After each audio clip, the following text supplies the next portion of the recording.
ವಿಘ್ನರಾಜ ವಿಶುದ್ಧವಾಣಿ ವಿಶಿಷ್ಟ ವಿಷ್ಣು ವಿಶೇಷ ಶಂಕರ ವಾಯು ಜಲ ಗಗನ ಅನಲ ಅಣು ಓಂಕಾರ ಬ್ರಹ್ಮಾಂಡ ಆದಿಮಧ್ಯ ಅಂತದ ವ್ಯಾಪ್ತಕ್ಕೆ ಸಚ್ಚಿತ್ ಆನಂದ ಆತ್ಮಜ್ಞಾನಕ್ಕೆ ರೂಪು ನೂರರ ಶುದ್ಧ ಚೈತನ್ಯಕ್ಕೆ ನಮೋ ನಮಃ.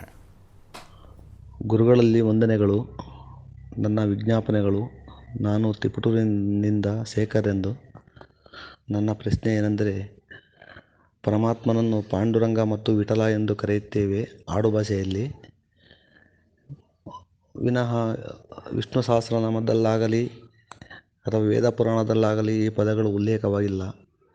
ಇದರ ಕಾರಣವನ್ನು ತಿಳಿಸಿಕೊಡಬೇಕೆಂದು ಗುರುಗಳಲ್ಲಿ ಪ್ರಾರ್ಥನೆ. ನಮಸ್ಕಾರಗಳು. ಶೇಖರ್ ಅವರಿಗೆ ನಮಸ್ಕಾರ. ಪಾಂಡುರಂಗನ ಬಗ್ಗೆ ಪ್ರಶ್ನೆ ಕೇಳಿದ್ದೀರಿ, ಪಾಂಡುರಂಗ ವಿಠಲನ ಬಗ್ಗೆ ಪ್ರಶ್ನೆ ಕೇಳಿದ್ದೀರಿ. ಇಷ್ಟು ಜನಪ್ರಿಯವಾಗಿರತಕ್ಕಂಥ, ವಿಶೇಷವಾಗಿ ಮಹಾರಾಷ್ಟ್ರದಲ್ಲಿ ಪ್ರಸಿದ್ಧವಾಗಿರತಕ್ಕಂಥ, ಕರ್ನಾಟಕದ ಸಂಪರ್ಕ ಹೊಂದಿರತಕ್ಕಂಥ, ಅಥವಾ ಅದು ಕನ್ನಡದ ದೈವವೇ ಅನ್ನುವ ವ್ಯಾಖ್ಯಾನಗಳಿಗೆಲ್ಲ ಗುರಿಯಾಗಿರತಕ್ಕಂತಹ ಆ ಪಾಂಡುರಂಗ ವಿಠಲನ ಹೆಸರು ವಿಷ್ಣು ಸಹಸ್ರನಾಮದಲ್ಲಿ ಇಲ್ಲವಲ್ಲ, ಪುರಾಣದಲ್ಲಿ ಇಲ್ಲವಲ್ಲ, ವೇದಗಳಲ್ಲಿ ಇಲ್ಲವಲ್ಲ ಅನ್ನತಕ್ಕಂಥದ್ದು ನಿಮ್ಮ ಪ್ರಶ್ನೆ. ಯಾಕೆ?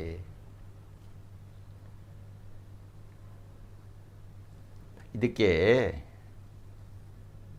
ನಾವು ಖಚಿತವಾಗಿ ಅರ್ಥ ಮಾಡಿಕೊಳ್ಳಬೇಕಾಗಿದ್ದರೆ ನೀವು ಆ ದೇವಸ್ಥಾನಕ್ಕೆ ಹೋಗಬೇಕು. ಆ ದೇವಸ್ಥಾನಕ್ಕೆ ಹೋದರೆ ಆ ಭಕ್ತ ಸಮೂಹದಲ್ಲಿ ಏನಂತ ಜಯಘೋಷ ಹಾಕ್ತಾರೆ ಅನ್ನುವುದನ್ನು ಕೇಳಬೇಕು ನೀವು. ಏನಂತ ಘೋಷ ಮಾಡ್ತಾರೆ? ಪುಂಡಲೀಕ ವರದ ಹರೇ ವಿಠಲ, ಪುಂಡಲೀಕ ವರದ ಹರೇ ವಿಠಲ ಅಂತ ಅಲ್ಲಿ ಕೂಗ್ತಾರೆ. ಅಂದರೆ ಈ ಪುಂಡಲೀಕ ವಿಠಲ, ಈ ಪುಂಡಲೀಕ ಹಾಗೂ ವಿಠಲ ಇವರ ಸಂಯೋಗವನ್ನು ನಾವು ಅರ್ಥ ಮಾಡಿಕೊಂಡರೆ ನಿಮ್ಮ ಪ್ರಶ್ನೆಗೆ ಉತ್ತರ ಸಿಗುತ್ತೆ. ಯಾರಪ್ಪ ಈ ಪುಂಡಲೀಕ?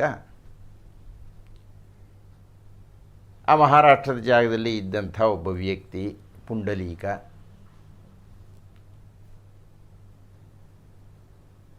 ಈತ ಮದುವೆ ಆದಮೇಲೆ ತನ್ನ ತಂದೆ ತಾಯಿಗಳನ್ನು ಅಲಕ್ಷಿಸಿದ. ಹೆಂಡತಿ ಸುತ್ತಲೂ ಸುತ್ತುವುದಕ್ಕೆ ಶುರು ಮಾಡಿದ. ಅದೇನು ತಪ್ಪಿಲ್ಲ, ಆದರೆ ಅಲಕ್ಷಿಸಿದ್ದು ತಪ್ಪು. ಸರಿಯಾಗಿ ನೋಡ್ತಾ ಇರಲಿಲ್ಲ, ಊಟ ಕೊಡ್ತಿದ್ನೋ ಇಲ್ಲೋ ವಿಚಾರಿಸ್ಕೊಳ್ತಾ ಇರಲಿಲ್ಲ, ಇತ್ಯಾದಿ ಇತ್ಯಾದಿ. ನೀವು ನೋಡ್ತಿರಲ್ಲ ಎಲ್ಲ ಸಾಮಾನ್ಯವಾಗಿ. ಪಾಪ ಅವರಿಗೆ ಬಹಳ ಬೇಜಾರಾಯಿತು. ಆಗಿನ ಕಾಲದಲ್ಲೆಲ್ಲ ಕಾಶಿ ಯಾತ್ರೆ ಮಾಡ್ತಕ್ಕಂಥದ್ದು ಅಂದರೆ ಅಲ್ಲಿ ಹೋಗಿ ಸೇರ್ತೀವೋ ಇಲ್ಲವೋ, ಮಧ್ಯದಲ್ಲೇ ಪ್ರಾಣಿಗಳು ತಿಂದು ಹಾಕಿಬಿಡುತ್ತೋ, ಯಾಕೆಂದರೆ ಬೆಟ್ಟಗಳನ್ನ ಹತ್ತಬೇಕು, ಇಳಿಬೇಕು, ಕಷ್ಟ, ಕಾಡುಗಳಲ್ಲೆಲ್ಲ ಹೋಗಬೇಕು, ನಡ್ಕೊಂಡು ಹೋಗಬೇಕು, ಇತ್ಯಾದಿ ಇತ್ಯಾದಿ. ಇವರು ತೀರ್ಮಾನ ಮಾಡಿದರು, ಗಂಡ ಹೆಂಡತಿ. ಪುಂಡಲೀಕನ ತಂದೆ ತಾಯಿಗಳು ತೀರ್ಮಾನ ಮಾಡಿದರು, ನಾವು ಬದುಕಿದ್ದು ಪ್ರಯೋಜನ ಇಲ್ಲ, ವೃದ್ಧಾಪ್ಯದಲ್ಲಿ ನನ್ನ ಮಗ ಸರಿಯಾಗಿ ನೋಡಿಕೊಳ್ತಾ ಇಲ್ಲ, ಹೋಗಿ ಕಾಶಿ ವಿಶ್ವೇಶ್ವರನನ್ನು ನೋಡಿ ಗಂಗೆಯಲ್ಲಿ ಪ್ರಾಣ ಬಿಟ್ಬಿಡೋಣ. ಕಾಶಿ ಹತ್ರ ಹೊರಟುಬಿಟ್ರು. ಆಗೆಲ್ಲ ತಿಂಗಳುಗಳು ಬೇಕಾಯಿತು. ಹೋಗಿ ಸೇರುವುದೇ ಅಷ್ಟು ಕಾಲ, ಅದನ್ನು ಮುಗಿಸ್ಕೊಂಡು ವಾಪಸ್ ಬರೋದು ಇನ್ನೊಂದಷ್ಟು, ಹತ್ತತ್ರ ಒಂದು ವರ್ಷ. ಬರ್ತಾರೆ ಅನ್ನೋ ಖಾಚಿತ್ಯ ಇಲ್ಲ. ಆದ್ದರಿಂದಲೇ ಅವಾಗೆಲ್ಲ ವಾಪಸ್ ಬಂದರೆ ಕಾಶಿ ಸಮಾರಾಧನೆ ಅಂತ ಮಾಡ್ತಾಯಿದ್ರು. ಕಾಶಿಗೆ ಹೋಗಿ ಬಂದುಬಿಡ್ತೀನಿ ಕಣಯ್ಯ, ನಾನು ಬದುಕು ಬಂದುಬಿಟ್ಟಿದ್ದೀನಿ ಅಂತ. ಇರಲಿ, ಹಲವಾರು ತಿಂಗಳುಗಳಾಯಿತು. ಈ ಪುಂಡಲೀಕನಿಗೂ ಬಿಡಿ, ಅವನ ಸಂಸಾರದಲ್ಲಿ ಏನೇನೋ ಸಮಸ್ಯೆಗಳು ಬಂತು, ಆಯಿತು, ಅದೆಲ್ಲ ಬಿಟ್ಬಿಡೋಣ, ದೊಡ್ಡ ಕಥೆ ಇದು. ಇವನು ಕಾಶಿ ಯಾತ್ರೆ ಮಾಡಬೇಕು ಅಂತ ಹೊರಟ ಪುಂಡಲೀಕ. ಆಗಲೇ ಹೇಳಿದಾಗೆ ಬಹಳ ಕಾಲ ಯಾತ್ರೆ ಹೋಗ್ತಾ ಇದ್ದಾನೆ. ಒಂದು ದಿವಸ ಒಂದು ಯತ್ಯಾಶ್ರಮದಲ್ಲಿ ತಂಗಬೇಕಾಯಿತು, ನಡ್ಕೊಂಡು ಹೋಗಬೇಕಲ್ಲ. ಆಗ ಅವ್ರ ಹೆಸರು ಕುಕ್ಕುಟಾಚಾರ್ಯರು ಅಂತ. ಕುಕ್ಕುಟ ಅಂದರೆ ಕೋಳಿ ಹುಂಜ ಅಂತ, ಅಂದರೆ ಎಚ್ಚರಿಕೆಯಿಂದ ಇರತಕ್ಕಂಥದ್ದು, ಕತ್ತಲೊಂದು ಬೆಳಗು ಮಾಡಲಿಕ್ಕೆ ನಮ್ಮನ್ನು ಎಚ್ಚರಿಸ್ತಕ್ಕಂಥದ್ದು ಅನ್ನುವ ಅರ್ಥದಲ್ಲಿ, ಅಂದರೆ ಜ್ಞಾನಿಗಳು ಅವರು. ಅವರ ಆಶ್ರಮದಲ್ಲಿ ಉಳ್ಕೊಂಡ ಪುಂಡಲೀಕ. ಬೆಳಗಿನ ಜಾವ ಏನೋ ಸದ್ದು, ಏನೋ ಭೋರ್ಗರೆಯತಕ್ಕಂಥ ಸದ್ದು. ಎದ್ದು ನೋಡ್ತಾನೆ, 3 ನದಿಗಳು ಹರಿದು ಬರ್ತಾ ಇದೆ ಆಶ್ರಮದ ಹತ್ರಕ್ಕೆ. ಇವನು ಹೆದರಿಕೆ ಆಗೋಯ್ತು. ಏನೇ ಇದು, ಕುಚ್ಕೊಂಡು ಹೋಗ್ಬಿಡುತ್ತೆ ಆಶ್ರಮನ. ನೋಡ್ತಾ ಇದ್ದಾನೆ, ಆ 3 ನದಿಗಳು ಬಂದು ಈ ಆಶ್ರಮದ ಬಾಗಿಲ ತನಕ ಬರ್ತಾ ಇದ್ದ ಹಾಗೆ 3 ದೇವತೆಗಳಾಗ್ಬಿಟ್ರು. ಇದ್ದಿದ್ದು ಆಶ್ಚರ್ಯ. ಮಹಾ ತೇಜಸ್ವಿಯಾಗಿರತಕ್ಕಂಥ ಸುಂದರಿಯರಾಗಿರತಕ್ಕಂಥ ದೇವತೆಗಳು. ಅವರು ಆ ಎಲೆ ಮನೆಯ ಕದವನ್ನು ಮೃದುವಾಗಿ ತಟ್ಟಿದರು. ಸ್ವಾಮಿ ಎದ್ದಿದ್ದೀರಾ? ತಾಯಿ ಎದ್ದಿದ್ದೀನಮ್ಮ, ನೀವು ಬರೋದನ್ನೇ ಕಾಯ್ತಾ ಇದ್ದೀನಿ ಅಂತ ಕುಕ್ಕುಟಾಚಾರ್ಯರು ಹೇಳ್ತಾ ಇದ್ದಾರೆ. ಕುಕ್ಕುಟಾಚಾರ್ಯರು ಹೊರಗಡೆಗೆ ಬಂದರು. ಅವರಾಗಲೇ ಸ್ವಲ್ಪ ವೃದ್ಧಾಪ್ಯಕ್ಕೆ ಬಂದ್ಬಿಟ್ಟಿದ್ರು ಅವರು. ಆ ದೇವತೆಗಳು ಆ ಕುಕ್ಕುಟಾಚಾರ್ಯರನ್ನು ಕೈ ಹಿಡಿದು ಮೆಲ್ಲಗೆ ಇಳಿಸಿಕೊಂಡು ಮೆಟ್ಟಲುಗಳನ್ನು ಇಳಿಸಿಕೊಂಡು ಕೆಳಕ್ಕೆ ಹೋದರು. ಮತ್ತೆ ನದಿಯಾದರೂ ಅದರಲ್ಲಿ ಇವರು ಕುಳಿತರು. ಮತ್ತೆ ಆ ಸ್ತ್ರೀಯರು ಆತನಿಗೆ ದೇಹ ಶುದ್ಧಿಯನ್ನು ಮಾಡಿದರು, ಅಂದರೆ ಸ್ನಾನವನ್ನು ಮಾಡಿಸಿದರು, ಮೈಯನ್ನೆಲ್ಲ ಒರೆಸಿದರು. ಮತ್ತೆ ಬಾಗಿಲ ಹತ್ತಿರ ಕರ್ಕೊಂಡು ಬಂದುಬಿಟ್ರು. ಆಶ್ಚರ್ಯವಾಗಿ ಹೋಯಿತು ಪುಂಡಲೀಕನಿಗೆ. ಮತ್ತೆ ಆ ನದಿಗಳು ಮತ್ತೆ ವಾಪಸ್ ಹೊರಡೋದು. ಪರಿಶುಭ್ರರಾಗಿ, ತೇಜಸ್ವಿಗಳಾಗಿ, ಮಹಾಶಕ್ತಿವಂತರಾಗಿ ಕುಕ್ಕುಟಾಚಾರ್ಯರು ಒಳಗಡೆ ಬಂದಿದ್ದಾರೆ. ಪುಂಡಲೀಕ ಹೋಗಿ ಅವರ ಕಾಲಿಗೆ ಬಿದ್ದುಬಿಟ್ಟೆ. ಸ್ವಾಮಿ, ಯಾರು ಬಂದಿದ್ದು? ಅವ್ರು ಹೇಳಿದರು, ಎಲ್ಲರೂ ಕಾಶಿಗೆ ಹೋಗ್ತಾರೆ ಗಂಗೆಯಲ್ಲಿ ಮೀಯಲಿಕ್ಕೆ, ಆದರೆ ಆ ಗಂಗೆ ಯಮುನೆ ಸರಸ್ವತಿಯರೇ ಬಂದು ನನಗೆ ಸ್ನಾನ ಮಾಡಿಸ್ತಾರಪ್ಪ ಪ್ರತಿನಿತ್ಯ ಬೆಳಿಗ್ಗೆ. ಸ್ವಲ್ಪ ವಯಸ್ಸಾಗಿದೆ, ಶಕ್ತಿ ಹೋಗುತ್ತೆ. ಅವರು ಬಂದು ಸ್ನಾನ ಮಾಡಿಸಿದ ಮೇಲೆ ನನಗೆ ಮತ್ತೆ ಯೌವನ ಬಂದ ಹಾಗಾಗುತ್ತೆ. ನಾನು ಹೋಗಿ ನನ್ನ ಕರ್ತವ್ಯಕ್ಕೆ ಹಾಜರಾಗ್ತೀನಿ. ಏನು ಸ್ವಾಮಿ ಇದು? ಎಲ್ಲರೂ ಗಂಗೆ ಹತ್ತಿರಕ್ಕೆ ಹೋದರೆ ಗಂಗೆಯೇ ನಿಮ್ಮ ಹತ್ತಿರಕ್ಕೆ ಬರ್ತಾಳೆ, ಅದು ಹೇಗೆ ಸಾಧ್ಯ? ಅದಕ್ಕೆ ಅವ್ರು ಹೇಳಿದರು, ನನಗೆ ಒಂದೇ ಧರ್ಮ ಗೊತ್ತಿರೋದು, ಅತ್ಯಂತ ವೃದ್ಧರಾಗಿರತಕ್ಕಂಥ ನನ್ನ ಮಾತಾಪಿತೃಗಳಿದ್ದಾರೆ, ಅವರ ಸೇವೆಯನ್ನು ನಾನು ಮಾಡ್ತೀನಿ, ಅದು ಬಿಟ್ಟು ನನಗೆ ಇನ್ನೇನೂ ಗೊತ್ತಿಲ್ಲ.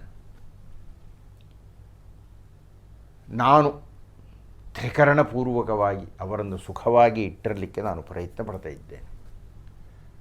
ಅದಕ್ಕೆ ಮೆಚ್ಚಿ ಇವರು ಬರ್ತಾ ಇದ್ದಾರೆ. ಪುಂಡಲೀಕನಿಗೆ ಜ್ಞಾನೋದಯವಾಗಿಬಿಡ್ತು. ಛೇ ಛೇ ಛೇ, ಎಂಥ ತಪ್ಪು ಮಾಡಿಬಿಟ್ಟೆ ನಾನು.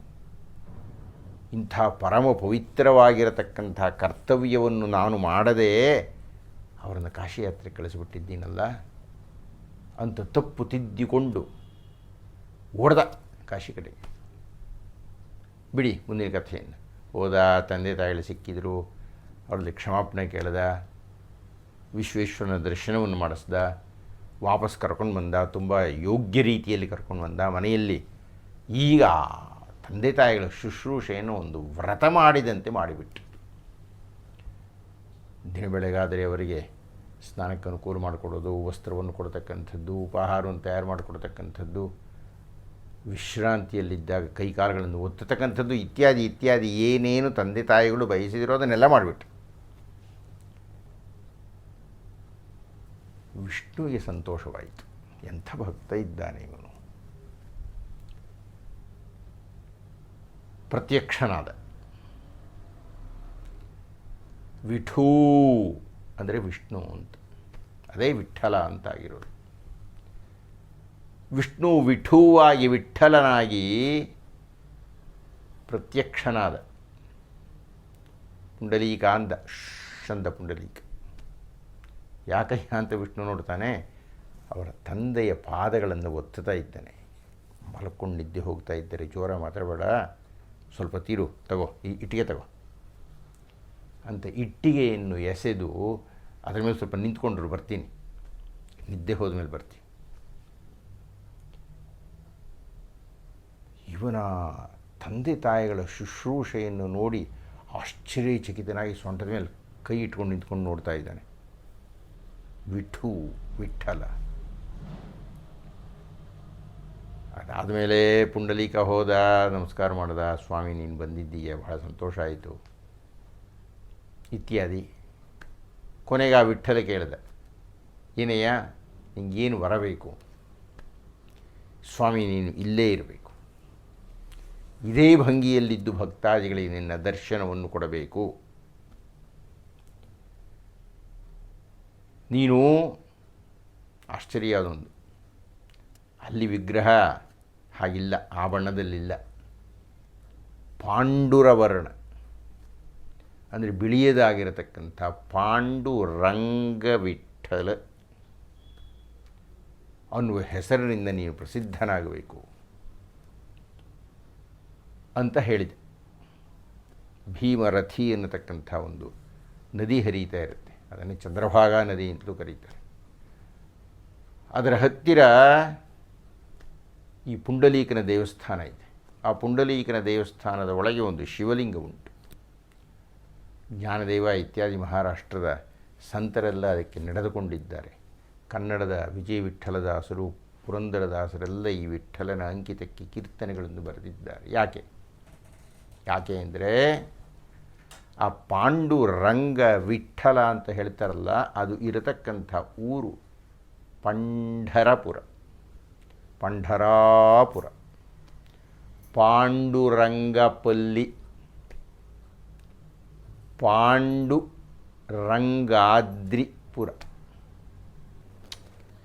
ಎರಡರಲ್ಲಿ ಮೊದಲನೇ ಅಂಶ, ಈ ಪಾಂಡುರಂಗ ವಿಠ್ಠಲ ಯಾರು? ಈ ಪಾಂಡುರಂಗ ವಿಠ್ಠಲ ಎಲ್ಲಿಂದ ಬಂದ ಅಂದರೆ, ಕರ್ನಾಟಕದಲ್ಲಿ ಬಿಳಿಗಿರಿ ರಂಗನ ಬೆಟ್ಟ ಅಂತ ಒಂದಿದೆ. ಬಿಳಿಗಿರಿ ರಂಗ, ಬಿಳಿಗಿರಿ ಪಾಂಡುರಂಗ. ಬಿಳಿಗಿರಿ ರಂಗ ಅಂದರೆ ಪಾಂಡುರಂಗ ಅಂತ ಅರ್ಥ. ಅದು ಕಾರಣದಿಂದ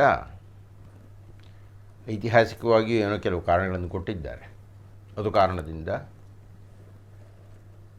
ಈ ಪಾಂಡುರಂಗ ವಿಠ್ಠಲ ಅನ್ನತಕ್ಕಂಥ ದೈವ ಕರ್ನಾಟಕದಿಂದ ಹೋಗಿದೆ ಆ ಕಡೆಗೆ ಅನ್ನುವುದು.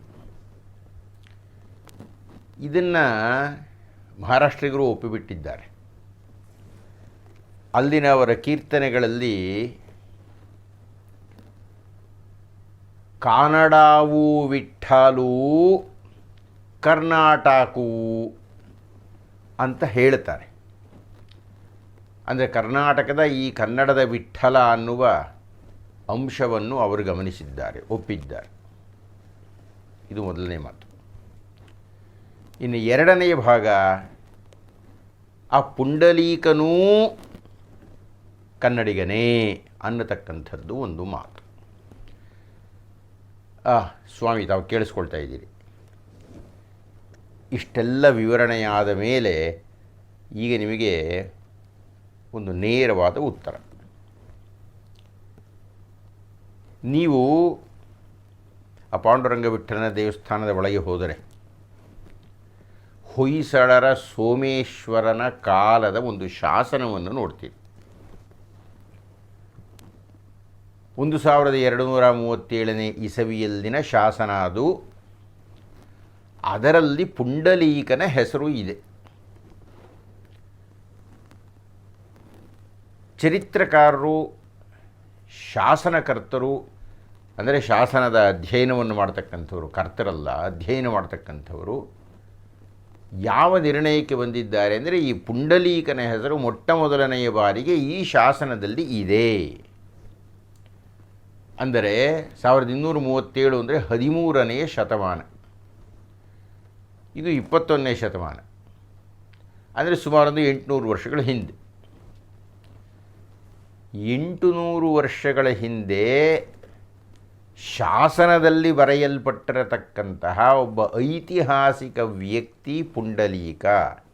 800 ವರ್ಷಗಳ ಹಿಂದೆ, 13ನೇ ಶತಮಾನ. ನೀವು ಹೇಳ್ತಾ ಇರತಕ್ಕಂಥ ವಿಷ್ಣು ಸಹಸ್ರನಾಮ ಯಾವುದು? ನೀವು ಹೇಳ್ತಾ ಇರತಕ್ಕಂಥ ವಿಷ್ಣು ಸಹಸ್ರನಾಮ ಮಹಾಭಾರತದಲ್ಲಿ ಬರ್ತಕ್ಕಂಥದ್ದು. ಈ ಮಹಾಭಾರತದಲ್ಲಿ ಭೀಷ್ಮನ ಜೊತೆಗೆ ಮಾತನಾಡ್ತಾ ಈ ವಿಷ್ಣು ಸಹಸ್ರನಾಮ ಅನ್ನತಕ್ಕಂಥದ್ದು ಬರುತ್ತೆ. ಅಂದರೆ ಮಹಾಭಾರತದ ಕೊನೆಗೆ ಬರುತ್ತೆ. ಅಂದರೆ ಸಂಪ್ರದಾಯಬದ್ಧವಾಗಿ ಲೆಕ್ಕ ಹಾಕಿದರೆ ಇನ್ನೇನು ಕಲಿಯುಗ ಆರಂಭ ಆಗುವುದಕ್ಕೆ ಸ್ವಲ್ಪ ಮುನ್ನ, ಅಂದರೆ ಕಲಿಯುಗ ಆರಂಭವಾಗಿ 5000 ಚಿಲ್ಲರೆ ವರ್ಷಗಳಾಗಿದೆ ಅಂತ ಹೇಳ್ತಾರೆ.